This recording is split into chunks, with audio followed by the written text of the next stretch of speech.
Good day, everyone. I'm Aaron McIntosh, Director of Product Marketing here at ActZero, and joining me in today's fireside chat to provide some insights into what CIOs need to know about protecting their organization against cyber threats like ransomware is Chris Finan, President and COO here at ActZero. Welcome, Chris. Hey, Aaron. Thanks. It's great to be here with you. Oh, glad to have you. Before we get started, a couple quick housekeeping notes for everyone. There are 3 different tabs here on the side of your screen or the bottom, depending on the layout. The first is question tabs. We are going to be holding questions off until the end of the session. If you do have any, please do put them in and we will get back to you at the end of the session. Hopefully we'll get to all of them, and if not, we'll respond to them in email and send them out to all participants.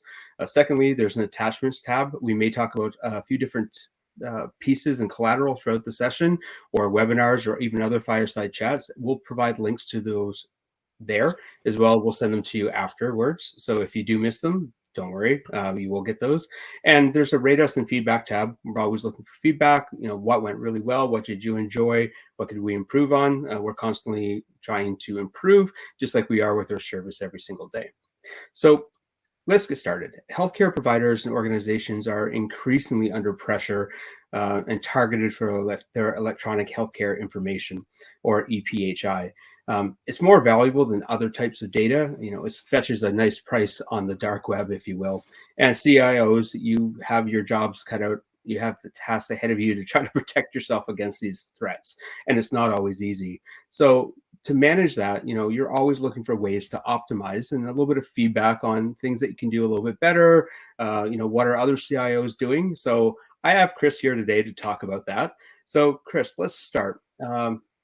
Let's really focus on, to start off, the evolution of the healthcare CISO or CISO, if you will. The advent of electronic health records, or EHR, has really changed things. In the past, we were very focused on different parts of technology that still do exist in a lot of organizations. What's some of your insight? What thoughts can you share with how CIOs should be changing their focus? Well, as you noted, these are valuable data sets, for the organization, but also for the adversary. So there's a couple interesting elements to that, I think, as you noodle through what has changed and the implications of it. The first thing is you've got to be able to make use of the data. You can't simply lock it down and not allow access to it. You've got to make it readily available to the providers of services. You've got to make it accessible to the end user when appropriate and in accordance with the frameworks. And importantly, to the analysts. The analysts have to have access, and their tooling has to have access to the data set. So you've got to be able to leverage that data for provider and business value, to be able to take full advantage of it. And to do that, you've got to use modern tooling, economies of scale that are available in the cloud, and modern analytical tools in order to do so. And your analysts may not be sitting at the same place that your data is. So you've got to be able to manage the data in accordance with your compliance frameworks, laws, of course, but also be able to do so with an eye toward empowering that analyst, and doing so with an eye toward flexibility of application. So you've really got to think about your infrastructure, the different access points, and ultimately how you protect that data. It's a multivariate problem. And of course, that data is the engine that's going to power any modern healthcare organization. So you've got to, again, make it usable and accessible. And you've got to think about how to keep that data set alive over time. You can't lock it down. You can't do the Maginot Line approach. It's not going to work for that data set. You're really defeating the purpose. So it's a difficult nut to crack, because you've got to protect it because of its value, but you also need to ensure that it's accessible and usable because of its value as well. Yeah, it's interesting. I think I read a stat, and I don't know where it came from, but it was indicating that on average, by the time a patient comes into the hospital, their data has been touched by 12 people before they leave. And that could be, at the check-in, at the nursing station, at the triage as they come. The doctor comes in and they're accessing that information on both desktops as well as the medical carts. You've really got to look at things like, how do you encrypt that data? How do you manage access control, as you mentioned? So it's definitely a changing landscape, more so than the paper charts of like 10 to 15 years ago. So on digital transformation, why do CISOs really need to be looking at this? How, we understand kind of how or why, but how do they lead that transformation in an organization that could be anywhere between 100 people to 10,000 people or more? Well, so, I think ultimately it comes down to who has access to that infrastructure, who manages it, and who owns the risk. And very often in the security community, we want to be very protective and limit access very carefully. Of course, that's a best practice, right? That has to be core to your zero trust approach, even if you are simply endeavoring to move in that direction. You've got to have some of that segmentation and careful control. But again, you also need to balance that with the flexibility and the ability for your developers and your analysts to create modern applications. If you're not extending access via modern APIs and service layers, you're not going to make that data usable. So you've got to strike that balance. Ultimately, it does start with the data. Those are the crown jewels for many of these organizations. So when you think about your risk analysis, when you do your assessments, it all has to really flow from there. When you think about how to measure your risks and control for them, you always want to make sure that your metrics are really anchored in that crown jewel risk analysis, and then extend out from there, thinking through your risk management plan. But again, I come back to this. You've got to have modern services and applications that your developers are able to build and able to work easily with that data. Otherwise, you're not going to be able to manage it well, because you're not keeping it up to date. You're not giving the RNs or the administrative folks in the front office the ability to update, to make changes, to validate data. You're not going to make that a living data set, and you're not going to have the ability for your analysts to really mine that to come up with important predictors of how you may be able to help somebody and deliver more value to that end patient. So I think a CISO's job is very much rooted in transformation, and the right risk management strategy should enable that, right? Not detract from it. And I think it is a component of it. And if you do this well and very thoughtfully, you can have it both ways, or at least you can manage both the benefits of accessing that data with the risks, and carefully manage them to really thread that needle. But to me, that's what it's all about. Yeah, and I want to backtrack a little bit as well, because we've used them somewhat interchangeably in the last few minutes. CIO versus CISO. One, what's the relationship with the board, and how has each kind of individually evolved over the last little while? And I think this is critical to understand before we jump forward. It's going to depend a lot on the organization. I think ultimately what we're talking about is who has ownership over the risks and over that data. And, whether it's a CIO or whether it's a CISO reporting into the CIO or reporting directly into the board, I think ultimately it's who owns that risk management program, who is responsible for it, and, who has to ultimately report to the fiduciary executives to be managing those material risks of the business. So, I think it's probably increasingly common to find this nested under a CIO because of what we just talked about, the importance of really linking infrastructure investments in security rather than bifurcating the two. I think in legacy approaches, you would have the CISO, who might even be part of the physical security apparatus, right, where it's a broader CSO portfolio. And I think now, as digital transformation becomes so critical to business enablement, you've got the infrastructure and the security inextricably linked. And, I think where you have these things bifurcated, it's so critical for those teams to coordinate well, because really what we're talking about you want to be embedding security in the infrastructure, right? In the digital infrastructure.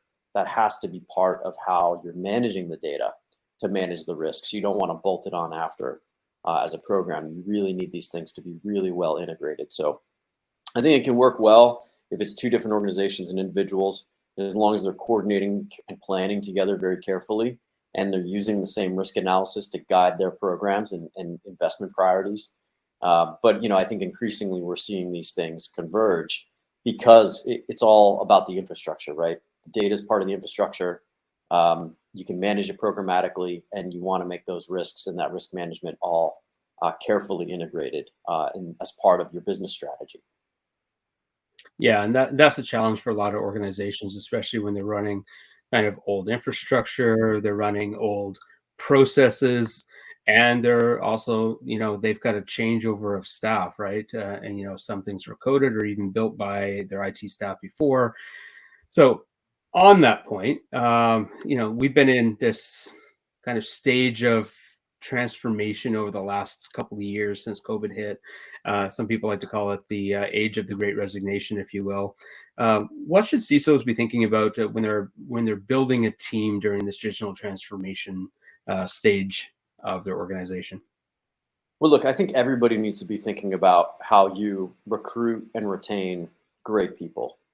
You know, for me, this is the most important part of certainly my job, and I'd like to think that it should be core to everyone's job in this space, especially in this macro environment. To your point, because ultimately we can talk about technologies all day, we can talk about process all day, even though it'd be a little bit boring if we did.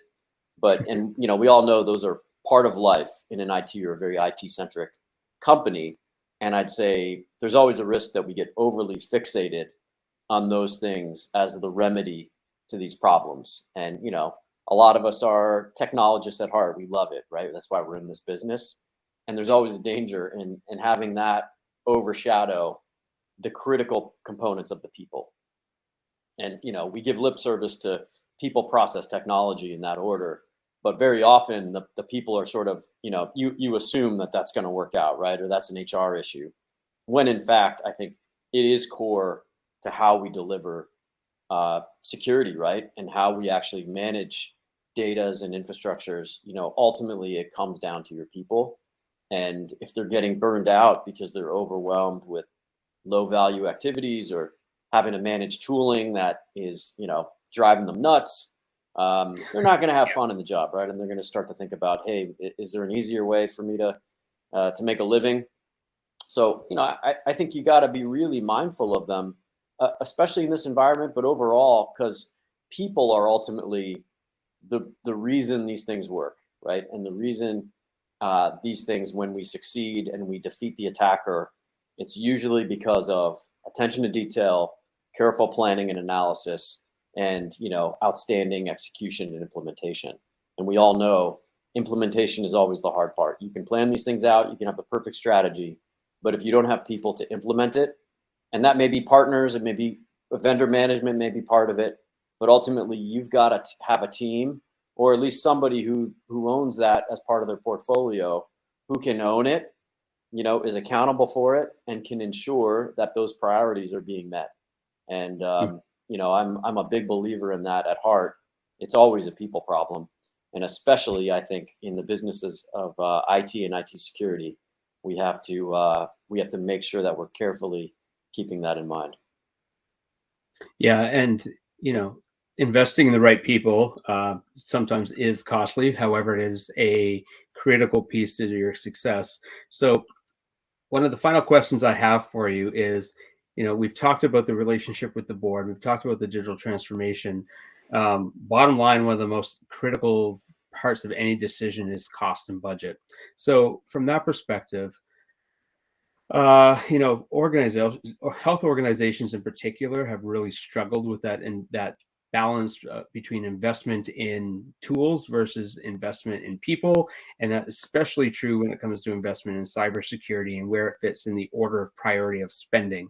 If they have the opportunity to invest in, say, a new MRI machine that's like patient critical, that may leapfrog a little bit over cybersecurity. How do CIOs or CISOs take that conversation to the board and make them realize just how critical cybersecurity is to the organization? Well, look, they got to build a business case for it. Like anything else, I don't think you should assume that your board is just going to intuit the importance and value of security, right? You got to root it in the practical and talk about it as part of the engine that's going to fuel your business and part of the cost of doing business, right? In order to properly take advantage of that data. If you're collecting data by end users, you've got an obligation to that user and their privacy. You've got a legal obligation, and just as a business reputationally, you want to be delivering great services that are fueled by the power of that data. So how do you be responsible stewards of the data? How are you properly protecting it to ensure that you can make that commitment and do it sustainably? I think this is why CISOs get paid the big bucks. Is they need to be able to build trust and credibility with the board over time to be able to make those arguments and build those business cases. And I think it's not the kind of thing that you do in a 10 slide presentation once a quarter. It's the kind of thing that you do over time by bringing the board along and helping them understand some of these challenges that we have in protecting data and frankly the adversary, right? I think it all starts there with again how they're valuing the data, how they're going after it. Whenever you're unsure in this space, I always like to say, let the adversary be your guide.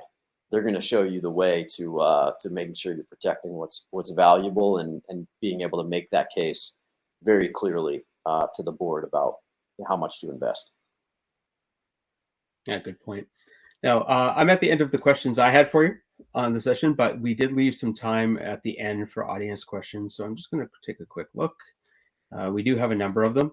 So the first one I have is we're a small organization. I am the CIO. Unfortunately, we don't have a dedicated VC. So do you have any tools or tips to help out? Yeah. So, I think you don't have to have resident security expertise to be able to put together a great security program. Obviously, here we are on the vendor side.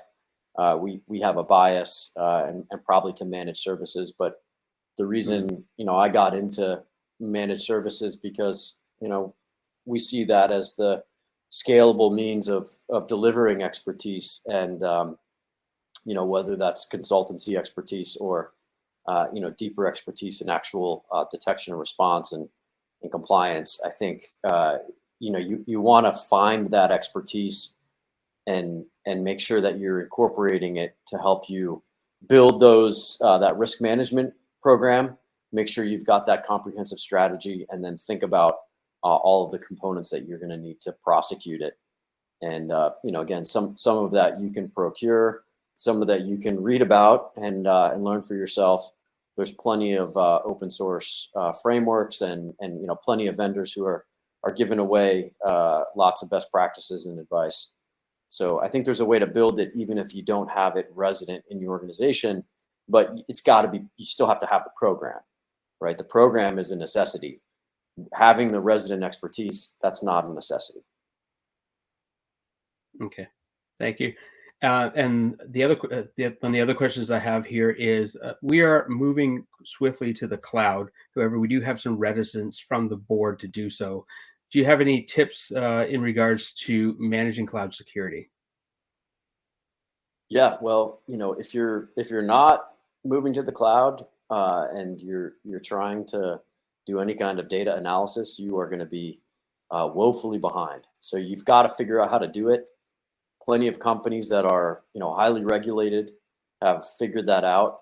There is a way, and there's lots now of data protection strategies that are cloud centric. So I'd say at this point it's becoming pretty well plowed ground to be able to host data in the cloud safely and securely, and again make it accessible and usable by your internal development team, your analysts, and ultimately the end users of the data. Perfect. Great answer. So in closure, I know the time's passed really quickly. Thanks, Chris, for taking some time out of your schedule today to be with us. I truly appreciate it, as does the audience. And thank you to the audience members. As mentioned in the session, we do have a number of leave behinds available for you. One is a breach assessment. We're offering that for free for anyone who'd like to go through that, understand some of the risk points within your organization. We've also hosted a number of other fireside chats on deeper technical solutions and problems like how do I manage HIPAA? How do I manage other cross frameworks that are colliding with each other?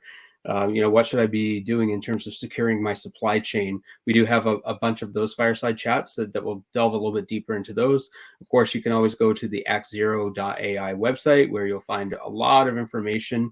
We're building a new healthcare section on there as well that's coming shortly. It may even be up within a week or two. Take a look at that when you get a chance. And if we didn't get to your questions, I know I've seen a few others come in. Please do let us know, and we will respond to the entire team with that question. We'll get that answered, and then we'll put that out to all participants. And of course, we're always looking for your feedback. So thank you very much if you can do that. We hope you learned a little bit more about how ActZero can help you cover more ground in your journey to protect your healthcare organization. Thanks, and have a great day. Thank you.